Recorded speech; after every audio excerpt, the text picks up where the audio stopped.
Excellent stuff. So welcome and to this FE Pay launch event.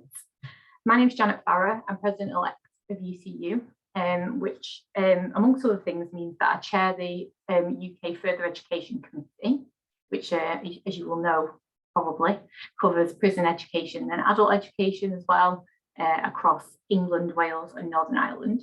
And I also sit on the team of FE Pay negotiators, along with my colleague Sean and Helen, and I will introduce them properly later. I also work in an FE college. I work at the Manchester College teaching trade union studies.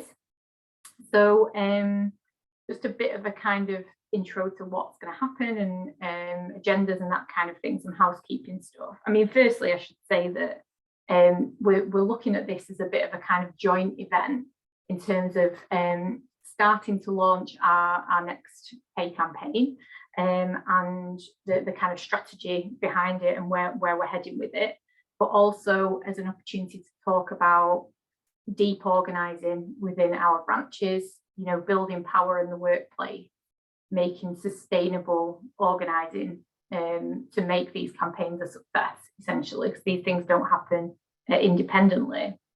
So from a housekeeping point of view, it's quite straightforward because you will all come in as a participant, which means that you won't be able to turn your camera on or unmute yourself. So it makes for an easy time for us. But essentially, that doesn't mean that this isn't going to be an interactive event. We do very much want it to be. I should mention as well, and if you don't mind, Sue, just backing this up in the chat, that if people need to use captions, you can click on the live transcript option on the bottom. What's on the bottom of mine, it might be somewhere else on yours, and show subtitle. Or if the subtitles are showing, you can hide them. And you can also view the full transcript as you go through if you want. But obviously somebody who needs to access that will need that in writing rather than me just saying it. So when we get to the question and answer session, you should be able to see a Q&A box at the bottom. Well, it's at the bottom of my screen again, somewhere else perhaps on yours, but it says Q&A. You can add a question at any point as it occurs to you. You can add a comment if you prefer. If you want to write an essay, listen, you go mad. But we really want this to be an interactive experience, even though it's set up in this way, because we've got quite large numbers. So hopefully you understand that. So as per the email that you've been sent, the idea is that we're going to cover kind of info about the National Pay Campaign for FE England this year. And as I've already kind of alluded to, a bit about organising and campaigning in an FE context. We really want to put a focus on active involvement of members, because that is ultimately what it's all about. We're all grassroots organisers at the end of the day. And we want to take a bit of time to be able to reflect on some of the local bargaining that has happened and the successes there and how that can feed into a national picture. So in terms of the agenda, what we're going to do is we're going to hear firstly from Andrew Harden, who is the head of FE. And then later on, we're going to hear from Karen Brooks, who you can see on your screen, who is UCU's Head of Education and Training. Helen Kelso, who's the branch chair at Trafford College Group. David Hunter, who is the chair at City College Norwich. And then followed by Sean Vanell, who works at Capital City College Group in London and is the vice chair of the National Further Education Committee. And then there will be plenty of time for questions and answers and comments. We might need to kind of roll some questions together and things like that. It depends on how we get on. So it's all a little bit fluid as far as that is concerned. So before I hand over to Andrew to hear a little bit about the context, I just want to plug something. And I'm going to put the link in the chat, which is the FE Week, which lots of you will be familiar with. I've done a podcast, and the first edition is on FE Pay, and it was released on Monday. And it includes a number of UCU contributors. So it's a really interesting listen. And I'm not just saying that because I'm on it. It's about 35-40 minutes long. And I would really highly recommend that next time you're doing the washing up, you pop that podcast on. I think you'll find it incredibly interesting. And I'm sure it will ring some bells. Okay, so happy to hand over to Andrew Harden. Thank you. Thank you. I can promise you I wasn't doing the washing up when I listened. It is a good listen. And if you want to fast forward, go halfway through if you want to get to the good bits, which include Janet and Brian. Look, thank you so much to all of you who have registered and are here tonight. I understand for a lot of the country it's also half term, so thank you very much for taking that time out. And I hope most of you will have received the email from the General Secretary last week, which outlined the fact that we are trying to adopt, and we are adopting, in fact, a new strategy for FE in England in particular, because there are very big differences between actually Wales and Northern Ireland in terms of what we've been able to achieve there versus here. So let's go back to the basics. I mean, the bargaining arrangements in England in FE are not what we want them to be. We turn up every year and talk to the employers. Over the last decade, more often than not, they offer us 1%. Every offer for the last 13 years has been below inflation. So we're not getting what we want. And even when they make a recommendation, you then have to go and fight it out locally to get your college to implement it, because that's all it is. It's a recommendation. So we want something different. We want something that is national and that's binding and that everybody follows. That's not where we are. So we've got to try and work out how we can change this scenario. And we've been doing some good stuff over the last 3 or 4, 5 years in terms of submitting the national claim locally and getting some branches into a place where they can have that discussion meaningfully locally, and sometimes where necessary going to dispute and taking action. And what we've learned from that, and we have learned some really good things from that, is that where we do that, we more often than not, we get at least double what the AOC offer.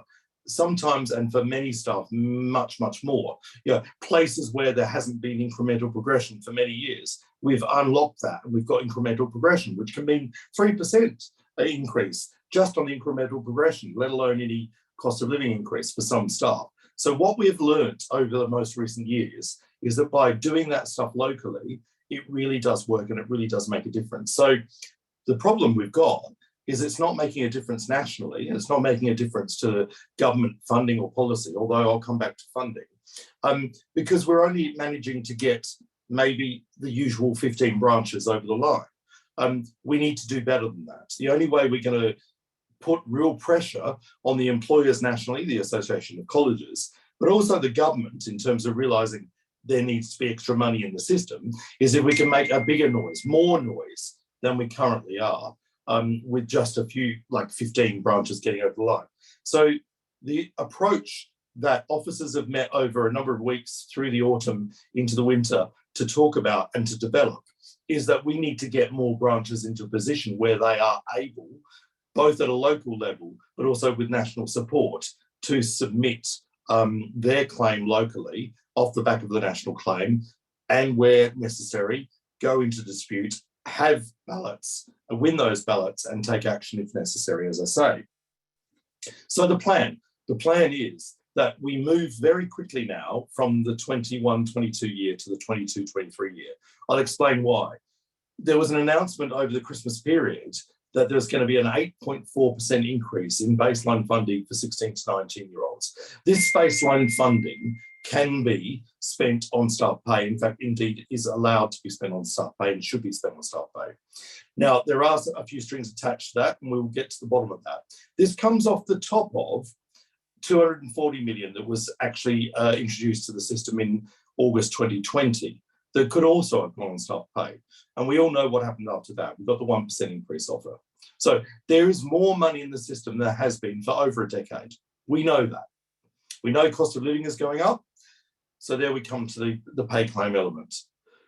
Our pay claim this year is for 10%. And I know if you thought about 12 months ago, 2 years ago, you would have thought 10% pay claim? That's a bit ridiculous. Now, if we look at inflation running at 7%, you look at the fact that cost of living versus pay increases in FE have gone down by 35% since 2009. Our 10% claim is keeping up with inflation and a tiny bit of catch up compared to what you've lost. So it's a legitimate, it's a justified claim. So we're backing in that pay claim. Alongside of that is we know that pay is not the only thing that matters. Everything that we've been through together through the pandemic and everything that you did for your learners, for your students, moving over to online teaching like that, all the work that involved, all the trust that involved from your managers, as now feeling like it's being taken for granted. We've moved into a new post-pandemic mixed and blended learning environment where back then they trusted you to just get on with it, and they knew they could trust you because you care about your students more than anything else. And then the managerialism is starting to creep back in. The kind of tapping you on the shoulder, wanting to do a learning walk, wanting to check up on whether what you're doing is the right thing to do. They weren't doing that back then when they really needed you. And so this is really starting to annoy people, and rightly so. So we've got two approaches to this next claim. It is around pay, but it's around workload, the workload attached to all the different working that we've got post-pandemic, but it's also around respect for your professionalism. So we're developing a claim around dignity and respect of your professionalism and workload, and also the obvious pay elements as well. So look, we've learned that taking action works. So we're going to go into a consultative ballot on the 7th of March, whereby most branches, the vast majority of branches, members will be asked to indicate whether they support the claims we're putting forward. Moving on from that, we'll look at that data and we'll work out where we are strong, and we will back in branches who want to take that further. I guess the other thing I would say is, whatever we do here, there are two elements. There's the industrial, which is how we can win locally, and we've shown we can do that. In the branches that have taken action and balloted, they have won more for their members than the AOC have ever recommended. But we also need to win politically, which is nationally with the AOC, Association of Colleges, but also with the government. So whatever we do with the 10% claim and our charter for professional respect, this all matters within the context of not what's going on just locally, but nationally and politically. So this is now the time. There is more money. No one can deny there is more money in the system than there's been for over a decade. And this is the time where we need to fight to get the money into our members' pockets. There is money there now. We need to fight to get it to our members' pockets. If we don't, and we don't organise locally, it won't just trickle into our members' pockets without us being able to organise and fight for it. So that's why this is really important.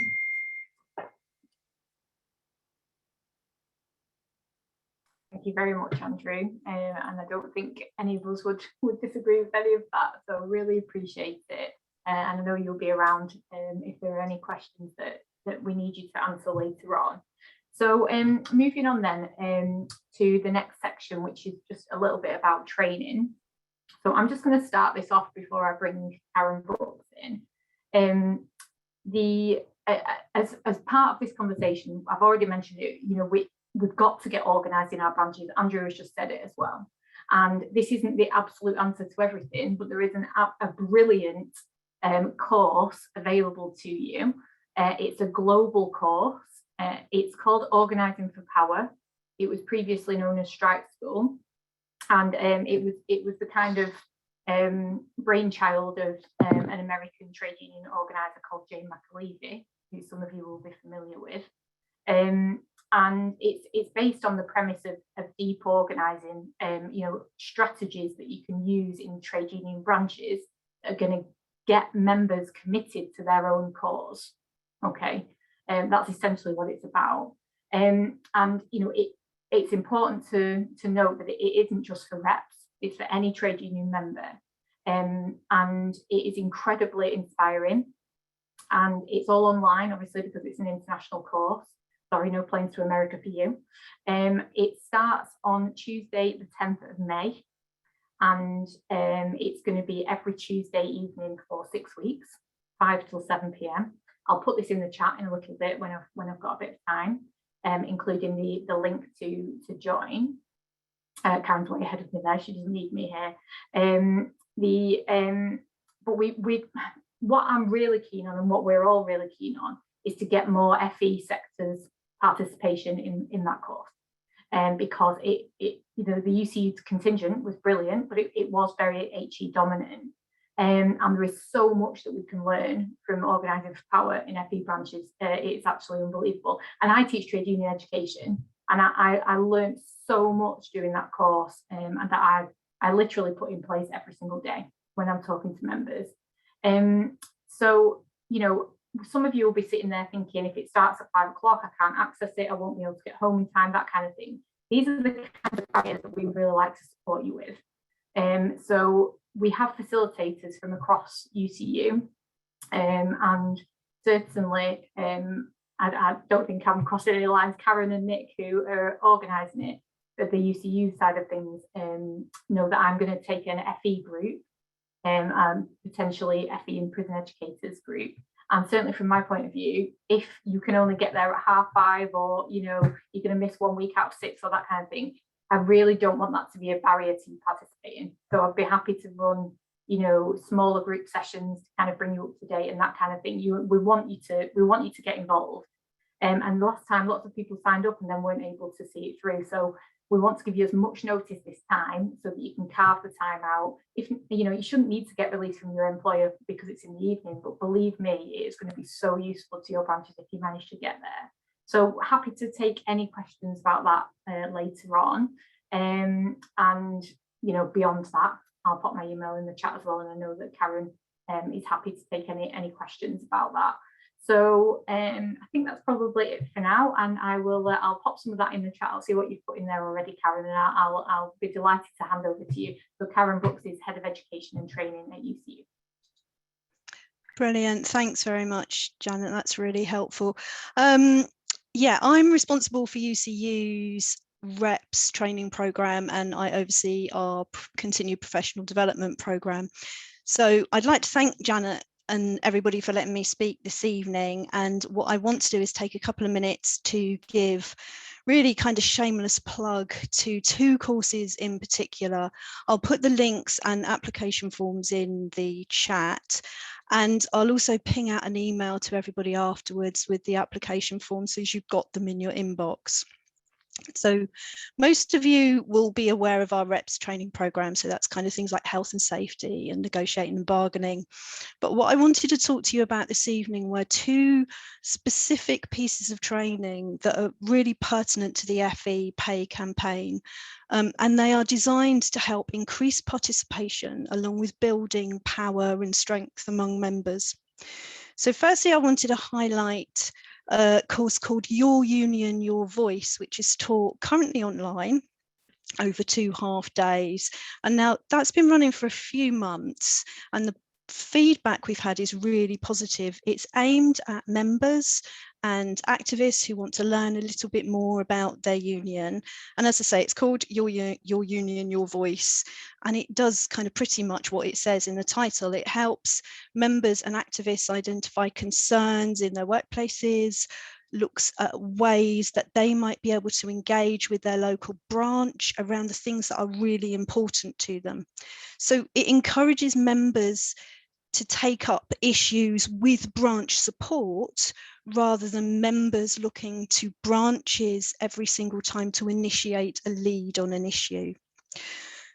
So on Your Union, Your Voice, you'll learn a little bit about how UCU functions. You'll have the opportunity to discuss work issues that are important and relevant to you.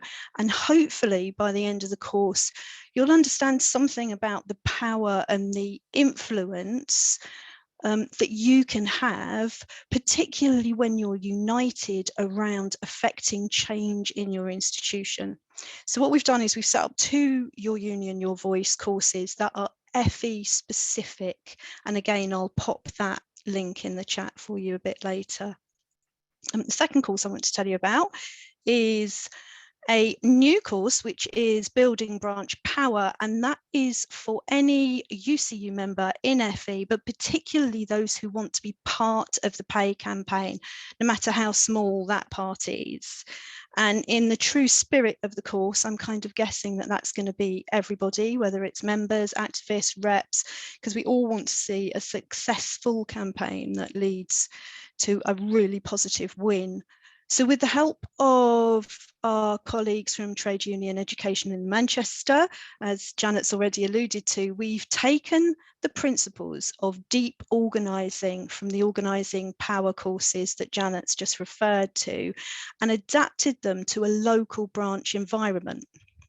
So the course still has all the elements of deep organising, roughly we've split them into 4 areas. So if you like the sound of some of the following, then this course will definitely be for you. So we've taken power mapping, charting, whole worker organising, which is essentially finding out who has influence, what workers can bring power to bear, both inside and outside of the workplace, tracking member involvement to build a picture of commitment and activism.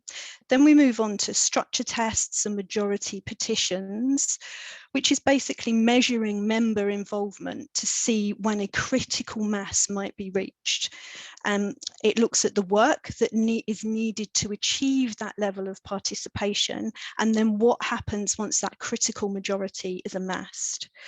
We also look at identifying leaders in departments and look at how we can bring them on board. And that's not necessarily those who are active in UCU or even necessarily UCU members, but nonetheless, they're those people who can really galvanise a department. They're the ones who we often elect to be our spokesperson, or kind of generally the people that always seem to get what they want from the workplace. And last but not least, we look at semantics and organising conversations. So that's the language that we choose, and that's ensuring that people know that they are the union and nothing fundamentally changes unless everyone acts to commit to an action. So what we've done is we've taken those 4 elements, we've put them together in a way that makes sense on a day-to-day working basis in any FE institution, in any FE branch. And our hope is that the Building Branch Power course will help support the campaign as it picks up pace, and it can be delivered nationally, regionally, or locally to help you organise and plan for action in your workplaces.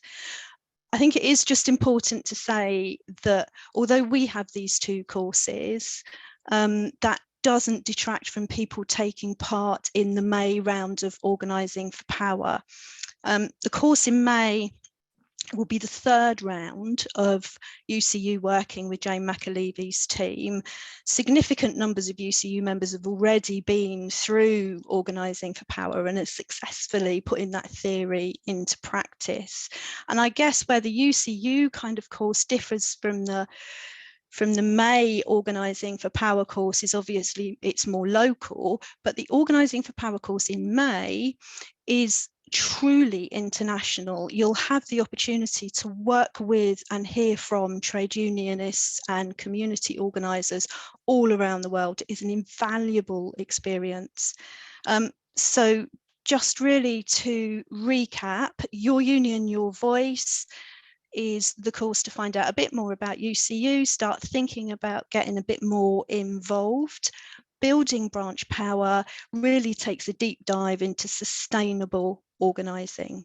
So yeah, now I've stolen a few minutes of your time. Thank you very much for letting me have that shameless plug, and I'm going to hand you back to Janet. Thanks, We really Janet. appreciate it, Karen. Thank you very much. You know, we're not going to be able to sustain the level of organising that we're going to have to be able to do in FE without training. And obviously, I'm a training enthusiast, as you know. So really appreciate your time. Thank you, and all of the work that you've done so far. Just a little bit of a practical note. I've noticed there was a random question in the chat from earlier. If you have a question, can you put it in the question and answer tab, which is at the bottom? Somebody else had their hand up. We won't be able to bring you in to speak just because of the way this is set up, but we do want it to be interactive. It's great that you're all speaking to each other in the chat. Carry on. But if you've got a question or a comment that you want to make for me to read out, please do put that in the question and answer tab. I do have Phil Wilson. I have got your question on resources. I've made a note of it, an old-fashioned handwritten note. Right, our next speaker. So for our next speakers, if it's okay, I'm going to time you and give you 5 minutes. So I'll pop my face will reappear when your 5 minutes is up, so you can take that as a heavy hint, Helen, and the speakers after you. So thank you so much for coming. This is Helen Kelso, who is a branch chair at Trafford College Group. in the Northwest region with me. Very nice to see you, Helen, and really appreciate your time. So off you go. Hi, I'm usually manage to keep it really tight, but this might take a little bit longer tonight. So the personal is the political is the personal, and how do we link it together? So the best thing about working in FE can also be one of the most frustrating things about working in FE. The staff who are committed to their students, to the plumbers, to the childcare students, to the nail technicians, to their A-level students, the staff who are committed to their students. And then when we start talking about organising, and there is a fear of strike action, and that commitment that people have to the students can sometimes hinder us in terms of organising. And what we need to do is we need to make this link to the wider community. Now, pay argument's been made. I want to talk very quickly about the Part 2 pay claims that we put in at Trafford College. The analogy that I use is when you're on a plane and the oxygen mask drops and you breathe the oxygen, you have to do that to help other people. You have to breathe the oxygen to help the students in front of you. And so the Part 2 pay claims can be that oxygen just to keep you going. So what have we done? We've done holidays. We've worked on holidays to the extent that the last time we put holidays on the agenda, we had people saying to us, we don't need any more holidays. We can't take the holidays we've got. We've got a 4-week block in the summer that's untouchable. We've worked on the observation policy. It's not perfect, but compared to 10 years ago, where you had the Spanish Inquisition turning up and nobody ever expects them, do they? Every 5 minutes through the door, we're better than that in terms of paperwork. We have what I call UCU days, what the management calls stop the track days. So we have a day every term where we get to mark and we get to do that. It's a day, but you know, it's a day that we get. We've removed bottom rungs of the pay scales. So, you know, we've given oxygen, we've done those things. One of the things that I want to get on next year is timetabling, the travel, the breaks in the timetables and stuff like that. So we're giving those people those oxygen. Now, what I want to talk about today, and this is really quite personal, is it's this linking the personal to the political and getting people motivated and understanding why what we're doing tonight is so important. Okay, so I had a rubbish year last year. I had a diagnosis of breast cancer. That's really crap, isn't it? But from that, I have learned stuff that I already knew, but it has become crystal clear to me. So bear with me on this. Bear with me, Janet, if I go over a little bit. I have, since that diagnosis, I have been cradled by the NHS. The NHS was not given to us. Those people returning from World War II remembered the 30s. They voted for a new Jerusalem. They voted so that Clem Attlee and Nye Bevan could fight for that NHS, which is cradling me. Sick pay. I am the beneficiary of an excellent sick pay policy. And believe me, sick pay was not given. You know this, it wasn't given to us. The mill owners where my grannies worked in the 30s didn't sit down one afternoon and say, what those people need is sick pay. It was fought for, and it was fought for by people like you, going to meetings like this, listening to people like me. And, you know, that's how it was won. I'm disabled. Never thought I'd hear myself say that. I'm disabled. And all those disability rights activists who went to meetings, who campaigned, who fought, who did what they could do, I have got the benefit. They have bequeathed to me the benefits of their actions, and I am benefiting from it now. I have a contract. I have a contract that I negotiated, that NALGO reps in the past negotiated, that NAPFI reps in the past negotiated, that individuals took time after lessons. They went down to the boardroom, they discussed it, and I have that contract which is protecting me now. It's cradling me now. I am being supported by my local UCU officials, by Martin and Matt and all the team. They are supporting me and cradling me and looking after me. My branch officials in the branch are supporting me and cradling me and looking after me. My management are looking after me. My manager, I should say, is looking after me and supporting me. My staff, my team, they've come around and they've supported me. That system of trade unionism and working together can work. How fortunate am I? How fortunate am I that despite the misfortune, I am fortunate because of all the people who've worked in the past. Now, the expression you hear is standing on the shoulders of giants, and that's often referred to people like Isaac Newton and people who've done important things in science. Today, I am standing on the shoulders of giants, and the giants are people like you who attended meetings, who came out, who put up posters, who did the spider webbing, who got people in, who involved people, who did, and trade unionism is about you doing little bits, and if you do your little bits, it means that people like me can benefit. And how many people in the UK today have that support that I just talked about? How many people in FE have that depth of support that I just talked about? And we need to make sure that when people get to the tough bits of their life, they have the pay in their pocket and they have the support surrounding them and cradling them to get through those difficult times. And you, I'm going to get through this, and you turning up tonight, that's what you're doing. Thank you very much indeed. I wish we were in a room, Helen, because there's absolutely no doubt in my mind that you would be getting a standing ovation right now. That was incredibly powerful. I've never seen the chat take off like that. You should see the WhatsApp group. Don't mind telling you. And it's all true. It's all true. Yeah, I know that. Thank you very much. Absolutely brilliant. We appreciate it so much. I don't think I've ever seen anything put quite as powerfully as that. Feel a bit emotional myself, so you know that doesn't happen very often. Right, thank you very much, everybody. Thank you, Helen. Okay, well, I obviously wasn't going to stop her after 5 minutes, so I make absolutely no apologies for that whatsoever. And follow that if you can. David Hunter from City of Norwich College. We are absolutely delighted to have you. Sorry, City College Norwich. All of these FE colleges have like some kind of city college in there. So we're really pleased to have you and really looking forward to hearing about your experience of organising for power, etc. So I will set the timer and then I'll use my judgment, David. So thank you. No worries. Hi, everyone. Let me know in the chat if you can't hear me or if I'm talking too quickly, because I can do that. I've been active in the union for about 4 years, currently the chair of City College Norwich branch. And I've been working to do what Andrew was talking about, which is working to move our branch where we're ready to put in like a Part 2 pay claim and are ready to win it. And as part of that, I attended the Organising for Power training in spring last year.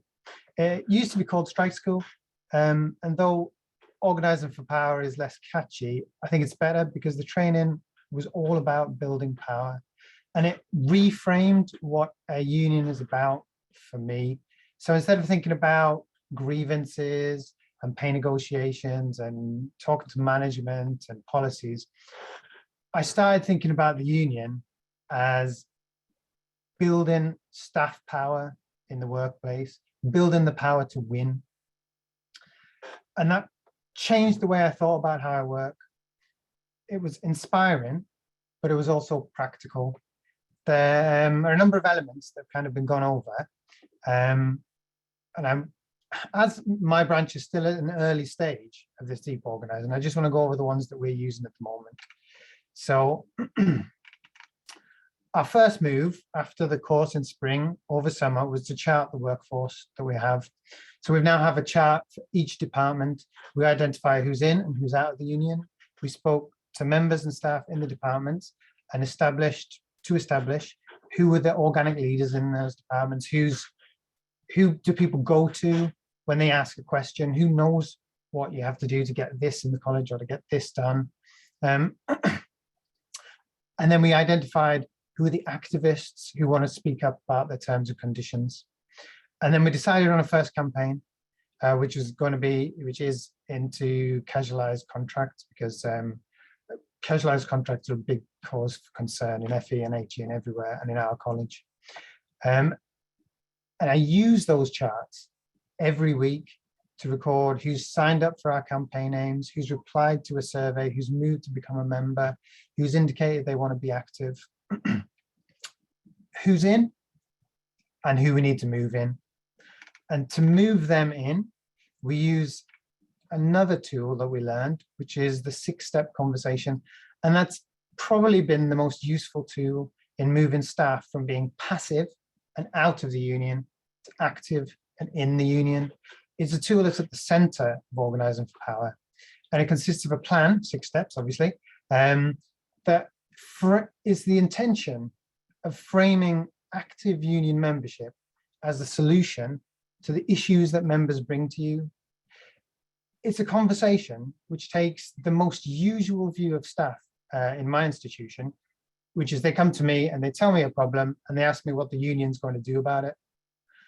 And it reframes that into a question of, here is an issue that's deeply felt and widely held.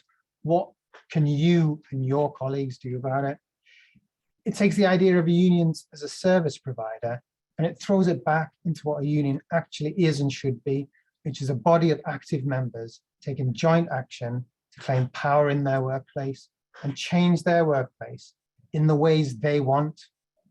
It's a very powerful message, like not only in like this, like a big chat, but one-to-one with a person. It's a very powerful message that a union isn't just a service provider. It is them and their colleagues taking power in their workplace. Each 6 step then has an ask at the end of it. You ask the staff member to do something, and ours currently is to sign up to our casualised campaign aims and ask their colleagues to do the same. And then we get the sign-ups back and we chart it. We chart who has signed up, who's followed through, and then we follow through with them again and find out how they're feeling about things. Like I say, we're at an early stage really, but since beginning this September, our membership's increasing. We have departmental reps now when we had none before. And they are holding departmental meetings and moving their departments green, which means for us moving them into the union. We have member majority departments, and we've got a campaign that is gathering support and momentum. And even more than that, each conversation, each one-to-one 6-step I have with a staff member is amazing. Oh, that's my 5-minute timer. It re-inspires me because our staff talk to us, they tell us their issues, and then they start to see that they can take power and they can win. And that's what this approach is all about for me. And thank you so much, David. I literally didn't want to stop you, so I wasn't going to, but I can't argue with someone who brings their own timer. Thank you so much. That is really interesting to hear about how these theories are being used on the ground. So really appreciate you giving your time and inspiring other people to do the same. no So problem. our final speaker is Sean Vanell, who works at Capital City College Group. These are really hard, aren't they, in London? And Sean is the Vice Chair of the Further Education Committee. So great to hear from you, Sean. Thank you. Thanks a lot. Yeah, I've had trouble over the years trying to get CCCG right, stumbled over it a number of times. First of all, solidarity to everybody, and great to see so many people here. And thanks to Helen for such a powerful, passionate speech about why this whole discussion is so important, really. Some figures before I start. Further education teaches 1.7 million students. The sector teaches more 16 to 18-year-olds than schools. Just under a quarter of our students have learning difficulties, stroke disabilities. There are 243 colleges, 50,000 of these are teaching staff, 64% women, 16% Black, 5% have learning difficulty and/or disabilities. UCU has 30,000 members. I start there because there's a lot of the mood music around further education by government punters and everybody else is we're so important to the sector, to the recovery, to the build back better future and all the rest of the rhetoric that the government and others have said. but it's obviously true. We, as we all have heard about, just did move mountains around making sure our students got the education they deserve throughout the public health crisis, and did more so. We made sure that not only are they safe, but our members were safe, despite our employers and the government on many occasions being very loose with our health and safety when it came to the coronavirus. So it's quite clear the sector is one in which is crucial to the development of our society, and we play a crucial role. So the question is, why the hell aren't we getting paid a decent wage? And why is our workload making us, so many of us, so ill and unable to do the work we love to do? And that is really what this whole campaign around professional respect is all about. That's the charter, which hopefully will be launching soon. Will be a petition type charter, which is asking people to sign up to. But I think when you think about our campaign as well, there are three elements to our campaign, as been highlighted. Number one is the question of pay. Don't need to say any more about that, except to say the cost of living crisis that is hitting us and will hit us even harder, the offensive that the Tory government are now on to make us pay for their mess up of the public health crisis and the austerity and the crash still impinging on us from 2008, is going to be the biggest attack on working class people's livelihoods for, some say, for 30 years. I argue probably for nearer 50 years. It's a real problem, one which we can't simply put our heads in the sand and hope it go away. It won't. It will mean that our members won't be able to afford very basic things, food and the like. So the pay issue is something we need to obviously focus on. But this year we'll focus on workload as well. I've just done a survey in my workplace. It's something which people might want to do. The survey, I've done a few of these workplace surveys in time, and you get them back and they're interesting. I have never, part of this survey has people put in their comments what you think you can deal with. How do you think you can make things better? Ream after ream after ream after ream of paper. I have never seen so many people. There's about 200 different comments being put. It's the longest cry for help I have read in all the 23 years that I've worked with Inside Further Education. It's a very uncomfortable read as a union rep, quite frankly. And we know all the issues, the attendance chasing, the harassment, the micromanagement, the attempt to make us, work. We all work over 35 hours. We know that, but then telling us that we're doing something wrong because we haven't inputted this information in quick enough. Deadlines been sent out at 5 o'clock on a Friday to get done for a Monday morning and the like. The pressure on every single member of staff as greater than it's ever been, and therefore leading to increase in mental health issues, in physical health issues, and so on. It's got to stop. A line in the sand has to be drawn. There is no other workplace and a sector, or any workplace or sector should be treated, our members should be treated in this way, and creating such clearly bad problems for them. And our managers now know about this. And I must admit, when I showed them it, they all looked a bit shocked and horrified by what they saw. And well, good. Let's do something about it now and not lay back. And that is an issue we want to take nationally, not just locally as well. And the third issue, as Andrew has mentioned, with campaigning this year, is about having a national proper bargaining framework, which we don't have at this moment in time. It's all well and good that the CEO of the AOC, David Hughes, turning around and saying, yes, the 1% offer is a kick in the teeth, he said, to every single member of the sector. Yes, it is. But David, you're doing the kicking.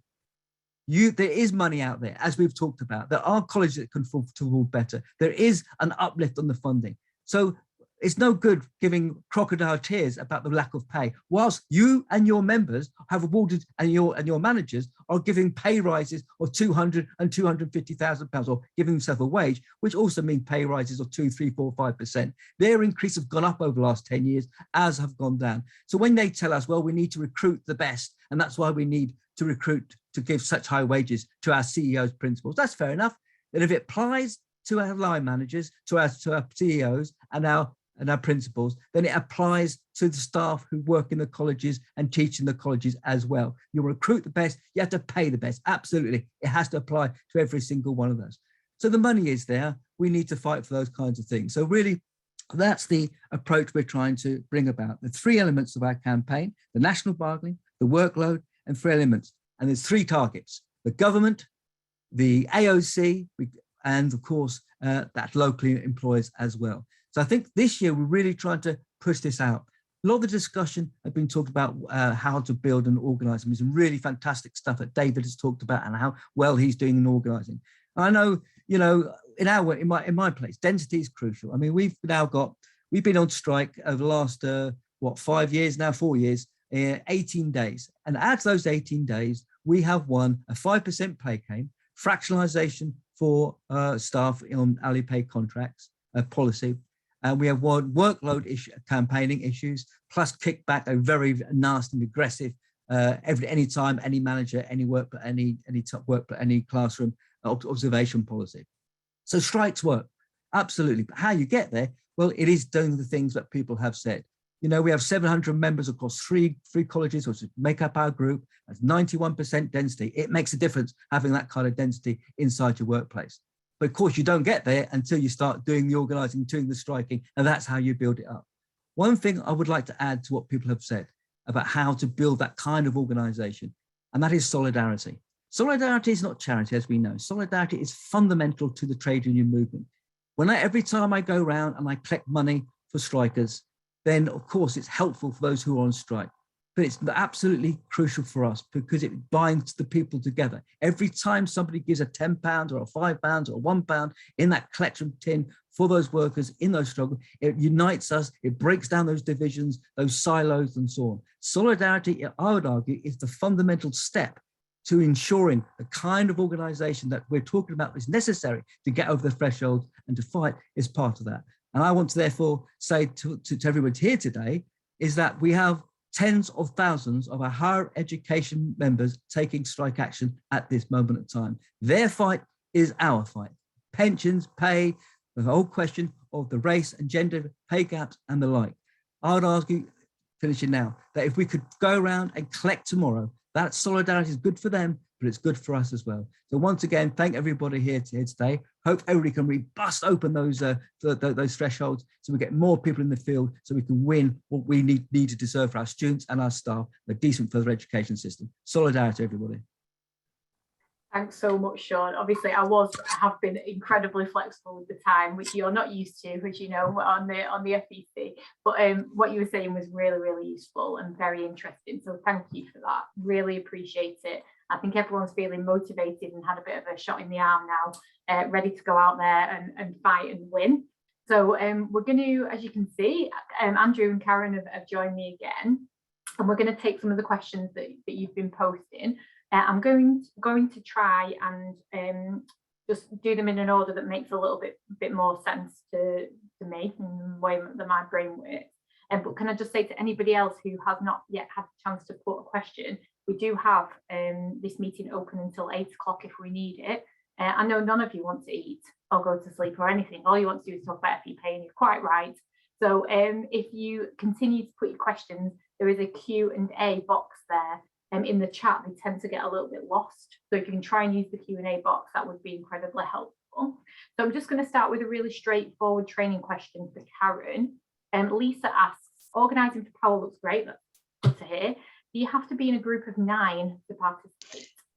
Yeah, ideally, the absolute ideal is yes, you would have a group of 9, and that's partly because what the course does is allows you to put into practice the principles that you're learning in the group that has done the training with you, so you're all supportive in a group together. That said, we are ridiculously aware that actually for a lot of people that is not possible, and the last thing we want to do is put any barriers in the way of anybody attending.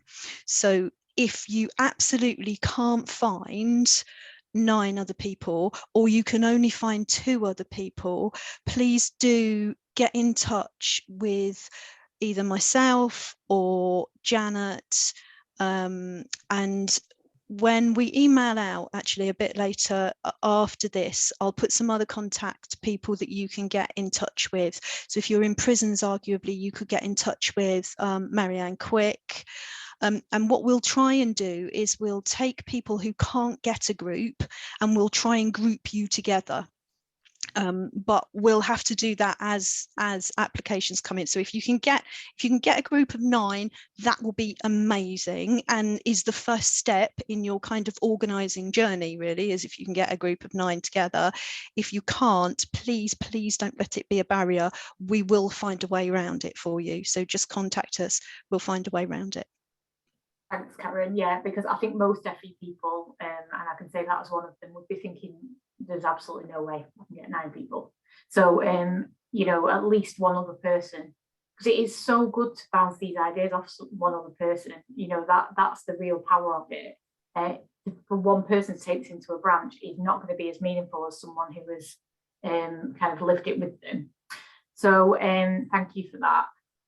There is a comment from Brian Hamilton, my dear friend and comrade from Prison Education, who makes an incredibly important point, which is connected to organising. So I'm just going to read that out for everybody.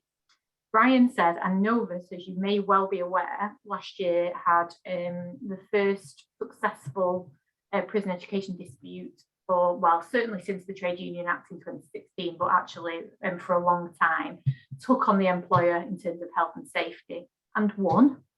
So Brian is a man who knows what he's talking about. And he says, you ask branches to start checking membership information to get ready for a dispute so that they are on the front foot to support the pay claim and put them in a better position to set the agenda and timescale with their employer. Do the training, but don't wait until completion to start this work.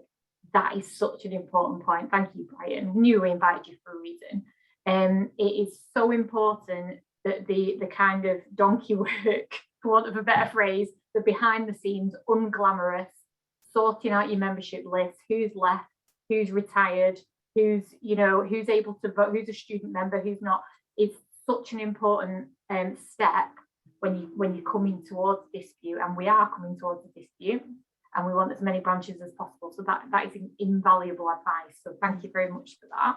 Janet, can I just add to that, yeah, just for a quick second? That's, I mean, Brian, you're absolutely right, and really that's the start of your organising, start of all the things that we've been talking about. So getting those lists together is where you find out where your members are. You can start to talk to them about, you know, what the issues are. You find out how supportive they are. You find out, you know, if they're going to sign this petition. You find out if they've taken part in that survey. Without those lists, boring though they might be, you can't do any of that. You've got no base to do that. So yeah, Brian is absolutely right. They are hugely important. Very much. I've done that job, and it is a hard job, but it's a very important job.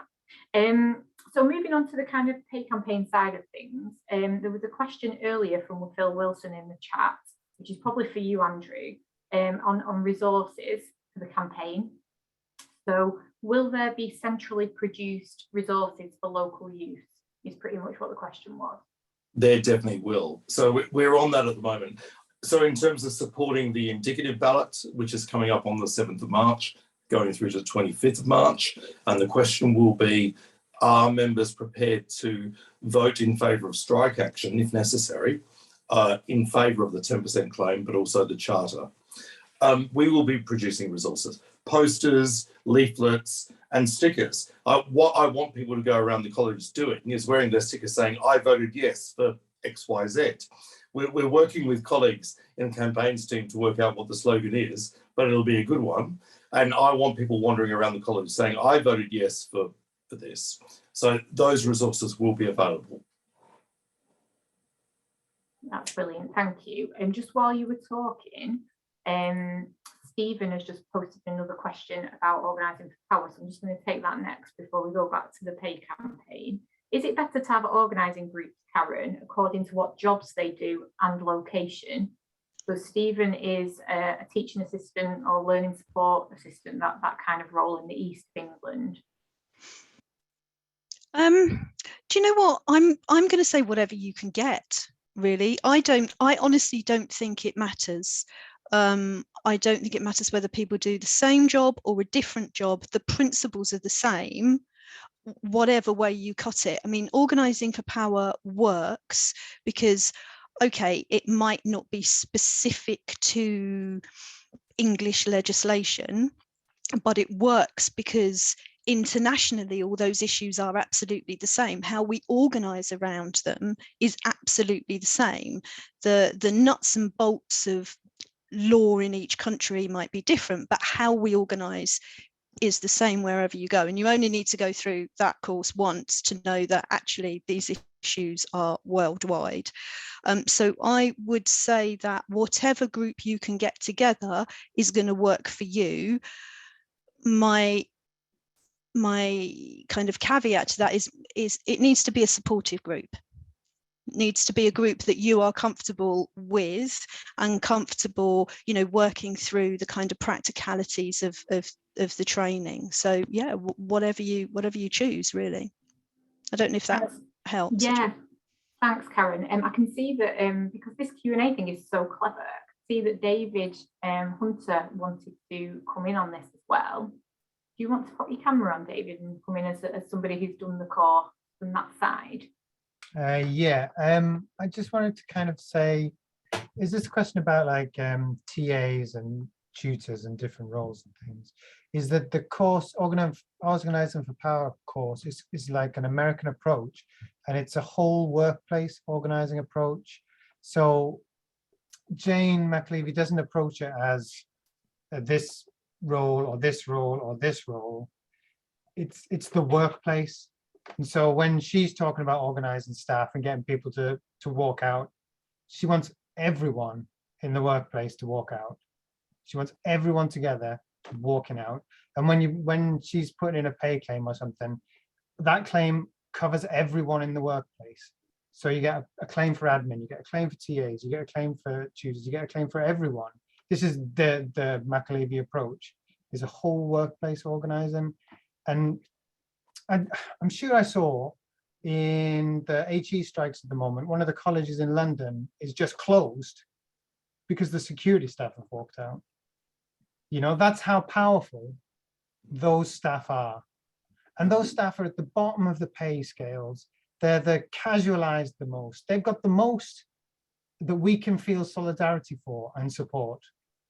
And they're essential for a college. They're so powerful. And we should work together with those people in a whole. Well, that I'm going to stop and get a bit passionate. So. No, that's absolutely right. We really appreciate it. It's funny you should say that, because I know that we're joined today by our vice president, who is from the HE sector, Justine Mercer, and we were actually discussing just that in the office meeting today. And I can tell you that Jo Grady, our general secretary, who I should say sends huge apologies for not being able to make it today. She's at an NUS event, so she wasn't able to make it. But is fully supportive of exactly that, David, of getting the unions on board. You know, because if your caretakers are on strike, you can't open the building. It's as simple as that. Okay, brilliant. Let's come back to the questions then. So I can see, interestingly, there have been quite a few from people who are not necessarily lecturers or teaching staff. And I'm just looking at the one from Lee, which says, pay differentials have seriously narrowed for business support staff. At Blackburn College, minimum wage increases have been paid to those on the bottom pay scale. Subsequently, we now have a situation where some supervisors are on the same pay scale as those they are supervising. We also have qualified office workers on the same minimum pay grade as unskilled cleaners and catering, etc. If a percentage pay rise is awarded, will those who have been receiving minimum pay rises get it too? There is a great need for business support salaries to be reviewed. So that's quite a complicated question, but I wonder if, Andrew, you could say anything about the other unions at this point who are involved in our negotiations.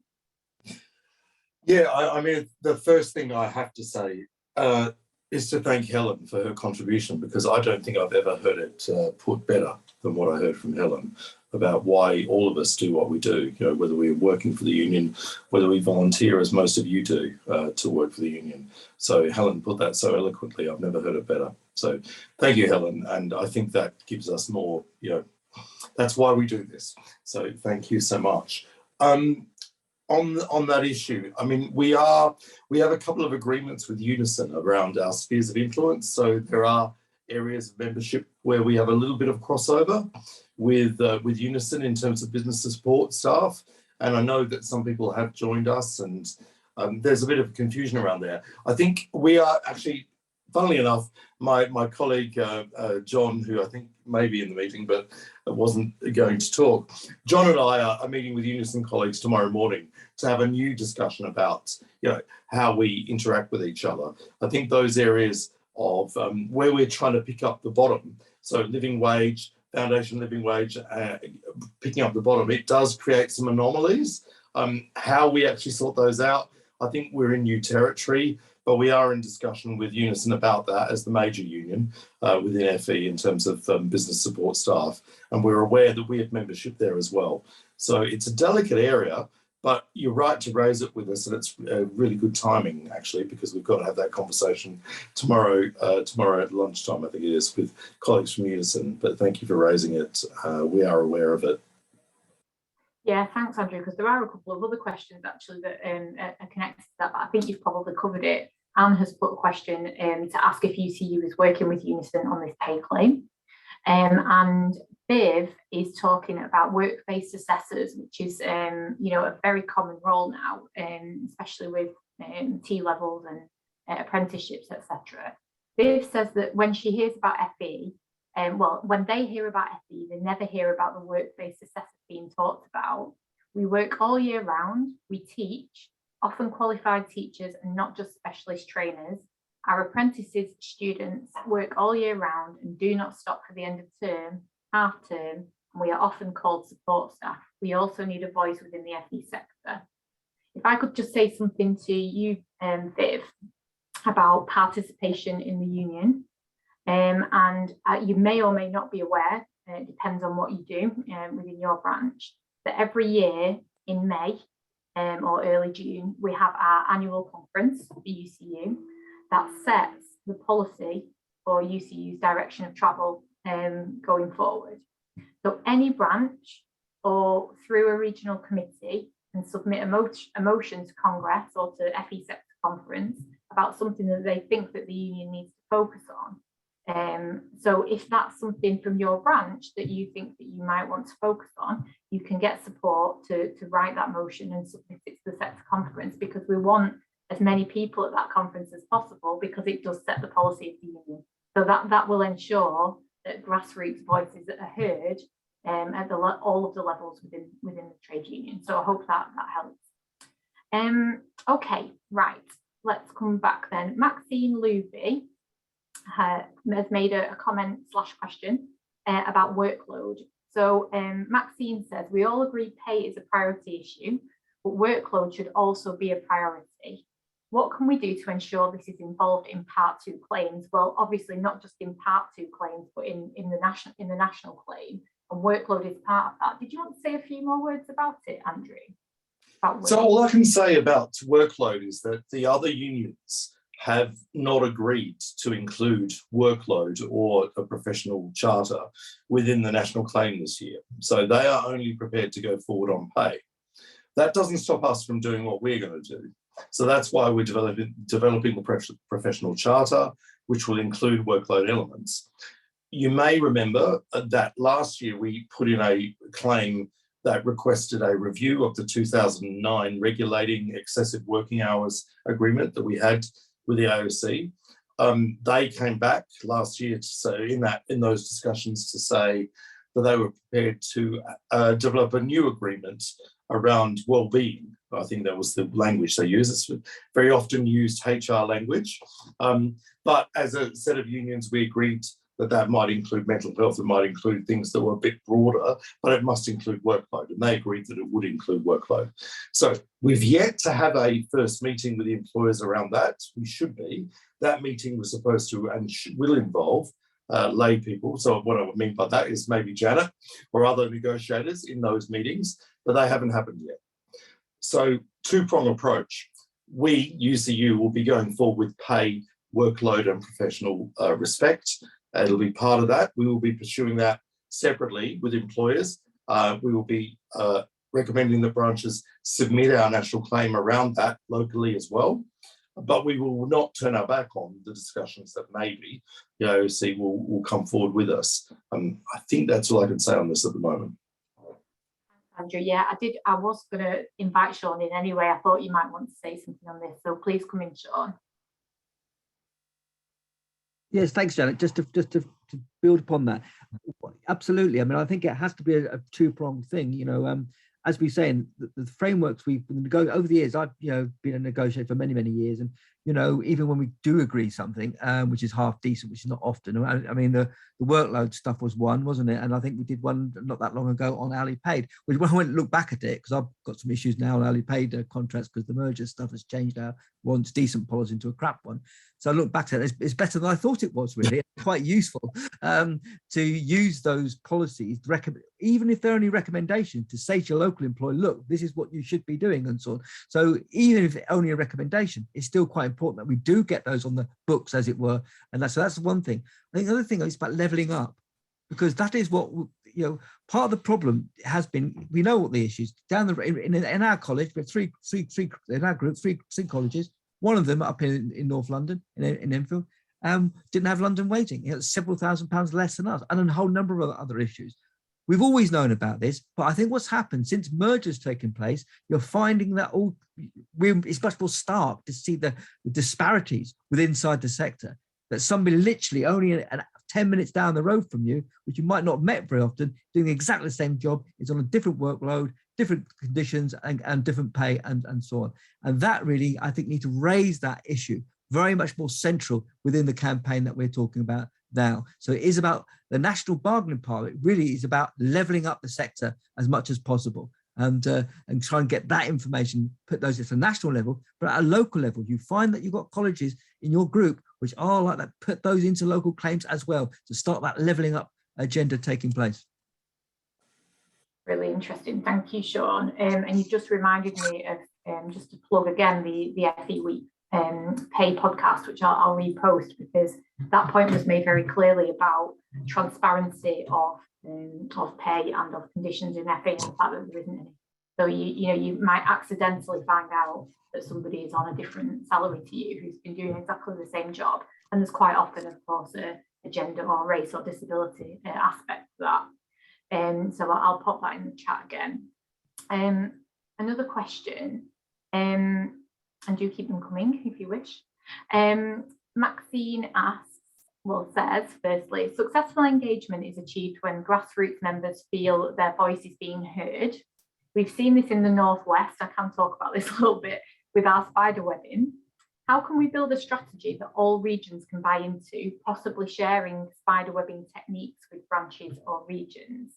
So I should give a little bit of context, I think, if that's okay, before I see whether or not Karen or Andrew have anything to say, because you may or may not know from my accent or my introduction that I am a Northwest base in Manchester, and I actually have been a spider recently. Our regional office, who are wonderful, and that's not to say that the other regional offices are wonderful, they also are, but they have been championing a spider webbing technique, which essentially involves identifying people within the branch who might not be on the branch committee, might not be reps, but are willing to contact members, and they each get a list of 10 members each.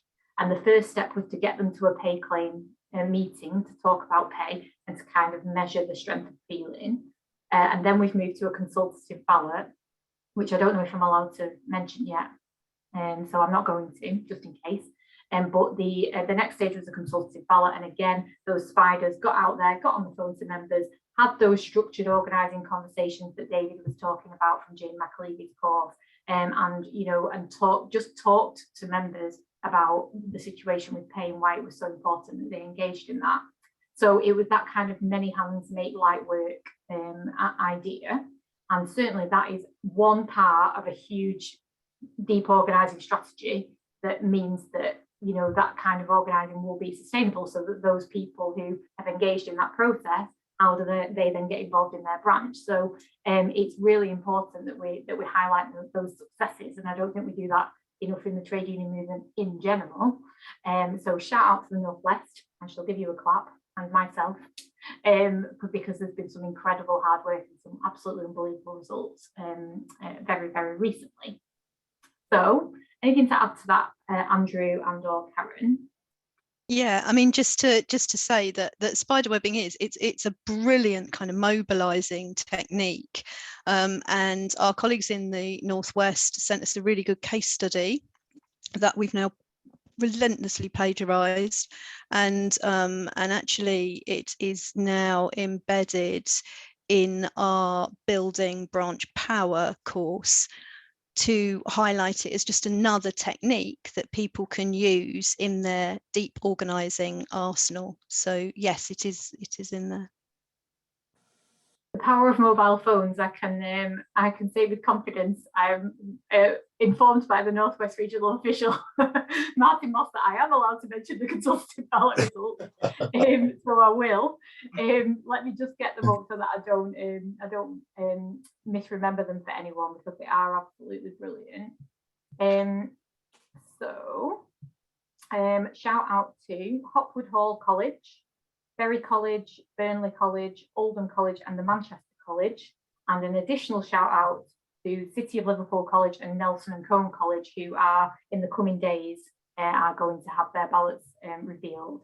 And I won't read them all out because, you know, time is short, but everybody got at least 60% turnout, and much more than 70% in favour of moving towards strike action. So that's absolutely amazing. So thank you, Martin, for letting me know that I can talk about that, because I would quite like to. Right, Andrew, did you have anything to add there? Did you want me to? No, look, I've got to be honest, I've not been on the Jane McAlevey courses yet, although I've brought up in a very similar school back in Australia in terms of organising. So I just think the spider webbing, it's a new phrase for me, but it's probably just a new word for something I already know. But it works. But it's not the answer to everything. I think that's, you know, there are other things that we need to do to build up the strengths of feeling within members, and that's always what it's about. You know, finding something that members really connect with. And so we know in FE, blimey, if it was pay, you'd all be gone already, wouldn't you? So it's not just pay. We know that pay is important, but the professional respect and the workload issues are equally important, and we're really hopeful that we can get people really energized by getting behind a vision and a proposal around that. Thank you very much. Now we have an anonymous attendee, which I find very exciting, who has asked a couple of questions. The first question is, could you clarify if teachers in secondary school are paid more than those in FE? Sorry, I shouldn't laugh, but it will become clear why I am laughing. Is there a difference? This would need to be discussed in terms of levelling up. So I'm not laughing because it's a silly question. It's an important question. I'm laughing out of irony because I, spent 10 years in FE, and I'm on considerably less than a secondary school teacher or a sixth form teacher who have a national pay scale, and who in some cases are teaching an absolutely identical curriculum. So listen to that podcast if you've got your washing up to do, because that's exactly what we talk about. And the average pay gap with school teachers now is around £9,000 between FE and school and sixth form. It's important that we say sixth form as well, because sixth form teachers are on the school teachers pay scale, and it's not fair. And it's not because the school teachers and the sixth form teachers don't deserve that money. Of course they do. Goodness me, those people work incredibly hard, huge classes and all that kind of stuff. But we are so far behind in FE England. And the important thing to mention here is that our wonderful colleagues over in Wales do have parity with school teachers. So, we know it is possible. It is possible, even if they are working in a different political environment. I should probably have handed that one to you, Andrew. I apologise for that. Did you want to say any more on that? It's because I'm quite angry about it. No, totally fine. Look, it is true to say that back before incorporation, and you'll hear this on the podcast if you listen to it, but I'll just let you know this. It is true that prior to incorporation of FE colleges in 1991-92, I wasn't even in the country then, FE lecturers were paid more than secondary school teachers, but less than university lecturers. So there was some kind of that was what the hierarchy is. things have changed so much, as we know. So FE lecturers are paid less. And, you know, part of it is our political leverage. You know, the decision makers in Westminster don't send their kids to FE, they send them to universities. You know, part of that, and there's a whole lot of other work we need to do. But that comes back to why we need to build the industrial, but also the political strength. And they all mesh in with each other. And that's why we need to get down to this in terms of organising for power and doing the groundwork at a branch level. Because if we don't, we'll just repeat what we've done for the last 4 or 5 years. 15 branches taking action, not enough. It hasn't changed government funding, hasn't changed local employers or national employers enough. We've got to do something different, and that's why we're proposing something different this year. Thank you very much. There's an interesting comment from Rhiannon Roberts, who says, we've done research on pay differentials between secondary schools and FE at the UCU office. So that's incredibly interesting. And I'm just looking, I think there's one more question here, which is aimed at Sean. So Sean, if you're still around, I will aim it at you, but I don't know whether or not it's one that you'll be able to answer. This anonymous attendee says, interested in hearing Sean talking about levelling up. Adult ed teachers in Wolverhampton are suffering lower levels of pay than FE colleagues. Is there any similar initiative coming through for adult education? Can I just go on? Sorry, I was just going to say there's an annual meeting for adult education members on the 11th of March, I believe it is. So whoever that person is, I think you can self-nominate to go along to that meeting. We do want to develop a parallel strategy within adult and community education. It's a very different environment for us to organise in, but we definitely do want to develop a strategy. Please come along to that meeting so that we can take on board what you've got to say. Sorry, Sean, if you want to come in as well.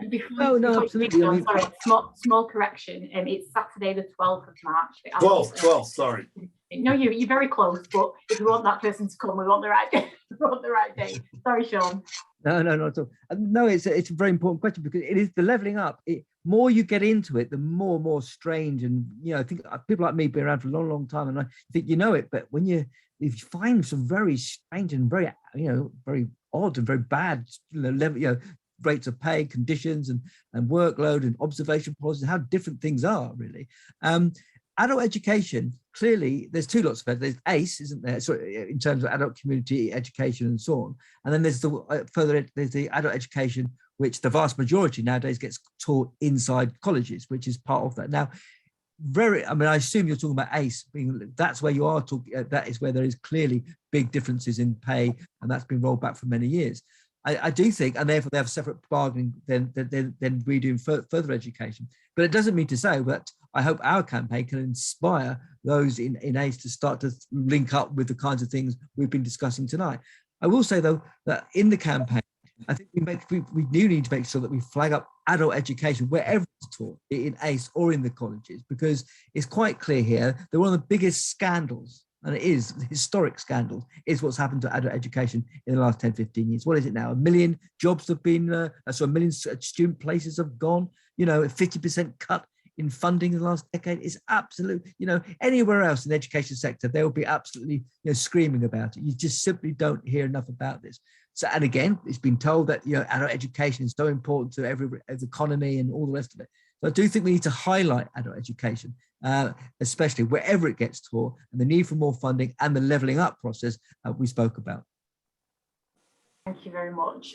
Yeah, really important. I am somebody who teaches adults in an FE college, and I can see that an anonymous attendee of Wolverhampton adult education fame says that despite raises to funding for 16 and 17-year-olds, there's nothing in the pot for adults. Colleges saying they need an uplift for adults before significant rises in pay would be possible. And the person asking says, do we have any thoughts on that? Is there any lobbying taking place on that? Can I just also update? I was wrong. Apparently, you can't self-register from adult and community education. So you would need to go through your branch secretary within adult and community education for the annual meeting. So you might be able to update us how you might do that in the chat box. But otherwise, I would suggest If you are wanting to attend that meeting and you can't get there via your branch, then maybe send a message through to head office one way or another. Bargaining and negotiations at ucu.org.uk would be a good way to do that. If you're an adult in community education and you want to turn up to the annual meeting and you haven't got a way to do that, send an email there and we'll see what we can do. If I could ask Sue or Karen, just pop that email in the chat if you don't mind. Yeah. That would be really useful. Okay, fantastic stuff. So